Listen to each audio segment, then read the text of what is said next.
Hello friends, praise the Lord. நம்ம பெரிய காரியங்கள் ஏதாவது செய்யணும் அப்படின்னா நம்ம ரொம்ப ஆர்வமாக இருப்போம். நம்மளை ரொம்ப எவ்வளோ பெரிய காரியங்கள்லாம் கொடுக்குறாங்க அப்படின்னு.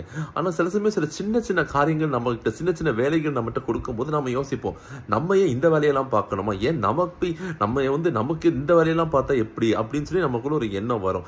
ஆனால் சில இந்த சின்ன வேலைகளை கீழ்ப்படிந்து செய்தது நிமித்தமாய் கர்த்தர் அவங்க எதிர்பாராத பெரிய ஆசீர்வாதங்களை வேதத்துல கொடுத்திருக்கிறத நம்ம பார்க்கலாம். நம்ம இன்னைக்கு இஸ்ரேல்ல அபிஷேகம் பண்ணப்பட்ட முதல் 2 ராஜாக்களோட வாழ்க்கையிலே இது நடந்திருக்கு.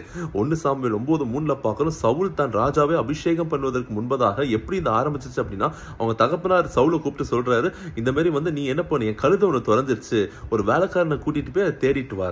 அவங்க வீட்டில் வேலைக்காரங்க இல்லாமல் இந்த காரியத்தை செய்வதற்கு. ஆனால் அவங்க தகப்பனார் அனுப்புனார், அதை அவர் கீழ்ப்படிந்து செய்தாரு. 1 சாமுவேல் 10:1 பார்க்கணும். இஸ்ரேலோட முதல் ராஜாவா சவுல் அபிஷேகம் பண்ணப்பட்டாரு.